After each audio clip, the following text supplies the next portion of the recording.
Okay, Winston, the reason I'm over on this side, I do this for every level. For obviously, beginners pretty much have to, but an advanced player like you, I still want to see you generate your own pace. I want you to have time to hit and not worry about, playing like you're playing a point. I just want to see your stroke. We'll do a couple like this, and then I'll go over to the other side. So why don't you start out hitting the first ones. It's forehands cross court, okay? So I'm just going to toss easy here.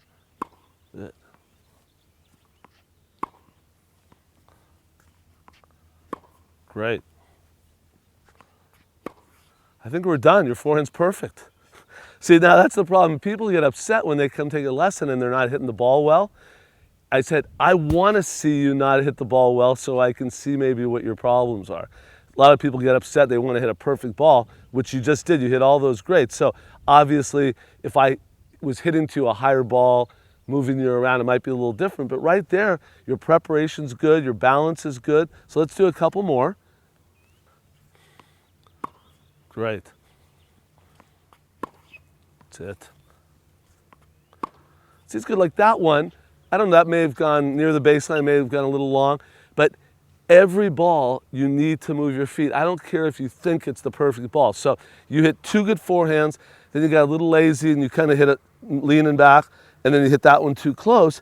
And if the ball is harder or more spin, it's going to be magnified, the result, as far as maybe missing the ball. So what I want you to do is figure out, now if you isolate your eyes on a Roger Federer or any of the pros on tour, you'll see their feet are moving constantly the whole time to get set so they can make the perfect contact. So I want you to work on just taking little steps. I'm going to keep tossing right to you, but every ball, okay, sorry, okay. Okay, so now that's good. So the first thing I would tell you now is your stroke is great. I can see where you get a little off balance, your weight drifts back a little bit, but now it's a mental thing. I want you to aim 2 feet over the net every ball. So use the top of the net as a gauge, keep hitting the same way you were earlier, but the only thing I want you to think about is your target is now right here, okay? So focus on that on a couple. Let's hit it. Good. Nice. That's it. Very good. Okay, so that's not a technical thing, but I've noticed that when I've worked with players on tour or even lower level players, if they give themselves that target, if they have a mechanical problem, you're going to have an issue. But you don't. Your stroke's good. It needs a little tweaking, and basically you have a great forehand. But remind yourself in a match situation that you want to use the top of the net as your gauge. Okay, so I don't want to see a ball go over the net this high. I want it to go over the net this high every time, okay?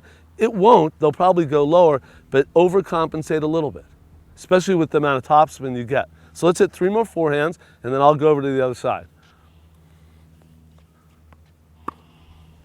Perfect. Nice shot. Good. Great. Balance looked good. So you've handled the slow ball with no pace very well. I really like the stroke. Now the problem is does it break down in a match? What happens? Do you make unforced errors? That's something that we'll have to look at as we go. But let me go to the other side, feed the ball with a little more pace and a little more top.